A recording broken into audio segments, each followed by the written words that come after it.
everyone, welcome to PushMowerRepair.com.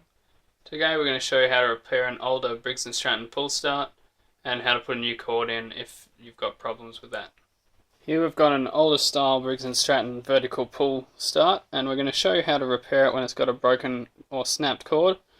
As you can see, this one still functions normally, however the cord is just snapped off.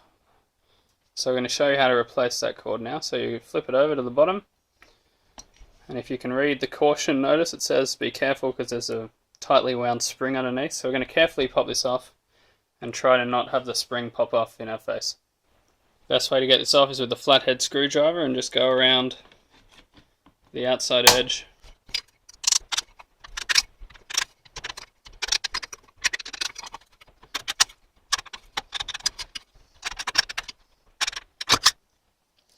There we go. Once you get it off, you can put it aside. You want to be very careful because they're very brittle and some of them will just snap straight away.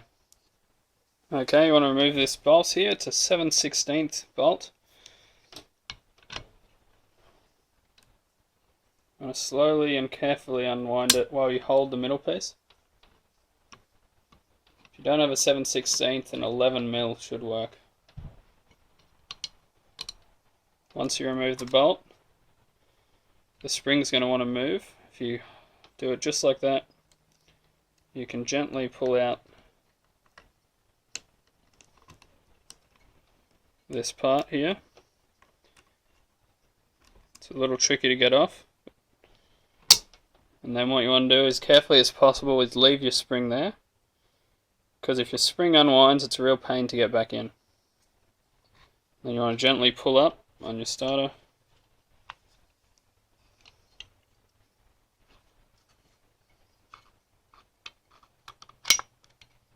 In order to remove it fully, you need to disconnect the spring here. This can be done by pushing it in like this and getting each side out, which I'll do now.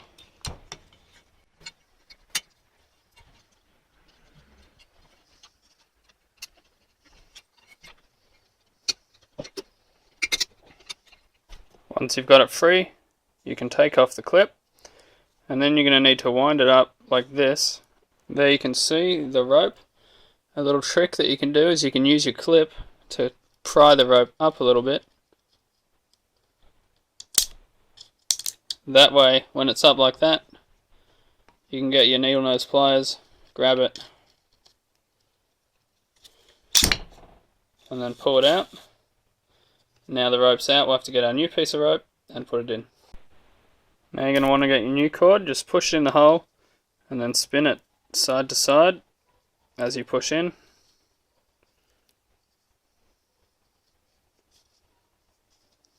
Just try and get it in as much as you can.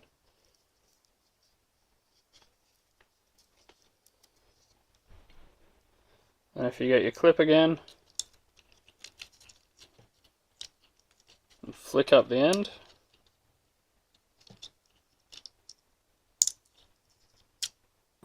Get your needle nose pliers.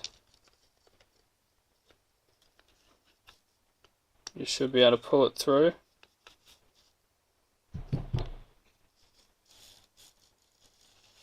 Pull it through about 10 to 20 centimeters. If the end has wrecked, you can just cut it off.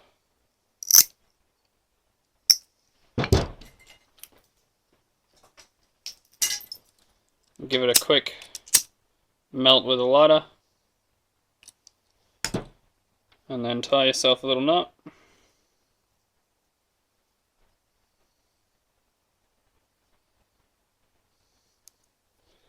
Just like that. And then pull it through.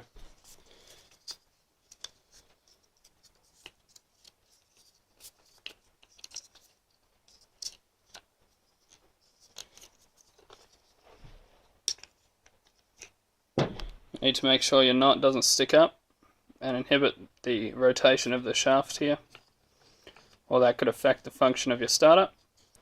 So now we've got the cord through and the knot tied. You want to put your clip back on like this. Then you want to spin in a clockwise motion your cord.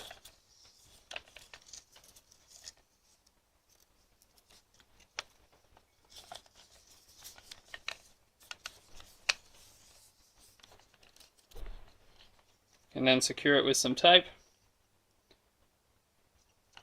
like that, and then you can assemble it. It's important to note when you put it in, the clip and spring clip are positioned like this, not like this, as sometimes when you put it back in it'll be this way because you got it upside down. So you've got to make sure it sits there and is nice and easy to move around, it's not tight. And then that's the way it needs to go. If you can't get it right, you can put it this way and then try and get it around the starter as you put the shaft in.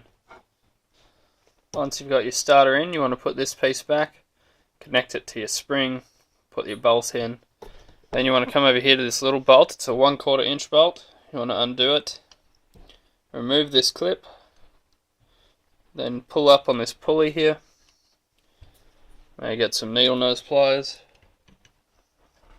Don't lose the middle piece. Then you want to get your cord. You want to unwind it just a little bit so you got a little bit of room. You want to put it down here where the cord needs to go. Pull it out the bottom.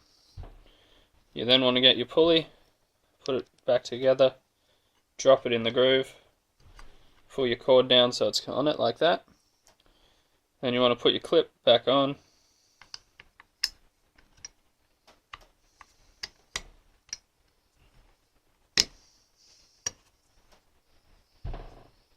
Get your 1/4 inch bolt and just whack that back in.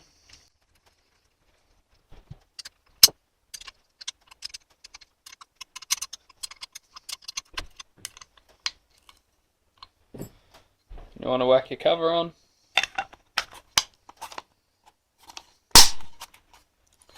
Then you can pull it, test your Pullstart out. Now you can connect your handle next to finish it off. Final step is to get your starter handle, which we sell on the website. You pop this top out with a flathead screwdriver. You thread the cord through the main rubber part.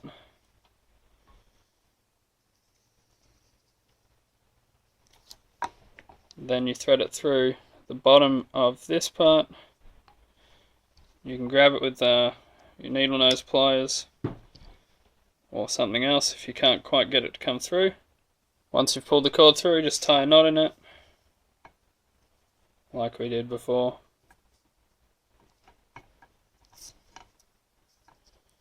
And pull it a bit tighter, push it in as far as you can. And then bring your rubber cover up and over your knot. Once you've tied your knot and put your cord in, you can put it back together.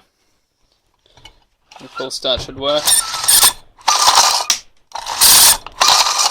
If you've got a bit of slack here, like we do here, it just means the cord's a little long, so we can chop off just around here, pull it out a little bit, put it through the starter, tie a knot, and then when we pull it, it will retract and come back all the way like it should. Hope this is helpful. Thanks for watching.